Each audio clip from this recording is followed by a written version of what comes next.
Assalamualaikum, kita berjumpa lagi. Nama saya Al, selamat datang ke channel Algojo Barber. Pada yang menonton, yang belum subscribe, sila tekan subscribe dan tekan loceng untuk tidak terlepas video-video saya yang akan datang.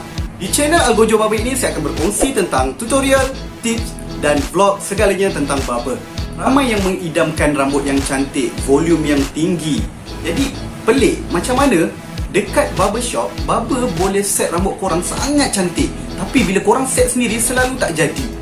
Jadi dekat video kali ini saya nak share dengan korang semua macam mana cara barber blow rambut yang menjadikan rambut korang cantik dan volume yang tinggi. Jom kita layan video ni.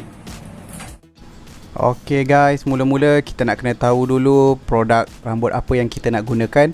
Jadi untuk tutorial kali ini saya akan gunakan minyak rambut American Mud. Yang mana American Mud ini akan memberikan finishing look dia matte look lah. Jadi dia tidak terlalu kilat seperti pomade. Dan next adalah bahan rahsia yang kami gunakan untuk menjadikan rambut anda lebih volume, iaitu kami menggunakan serum. Yang mana serum ini sangat terbaik untuk memberikan volume pada rambut. Dan seterusnya, gunakanlah sikat yang besar giginya supaya rambut anda tidak penyek. Ini adalah sikat khas yang digunakan oleh barber-barber untuk memastikan rambut anda kekal ada volume. Dan tidak lupa juga sikat bulat. Sikat bulat ini akan digunakan bersama hair dryer, yang mana sikat ini akan memudahkan proses blow rambut dan akan memberikan lebih volume kepada rambut.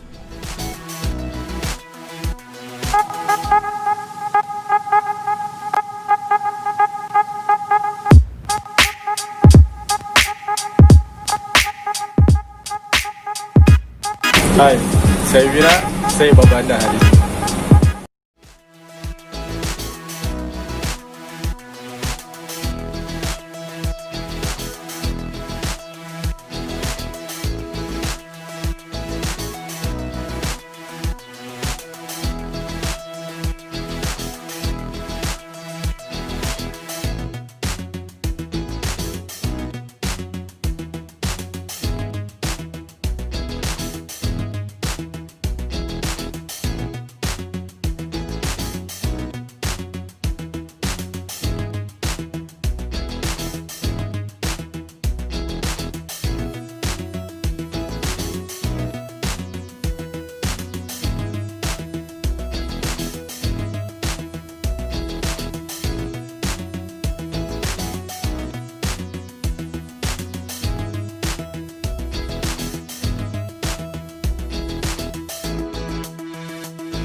Macam mana video tadi?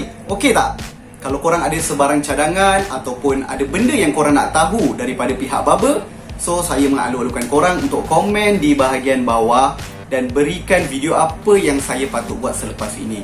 Jadi, terima kasih kerana menonton, terima kasih kerana menyokong saya. Jangan lupa subscribe dan tekan loceng. Kita jumpa lagi di video yang akan datang. Bye.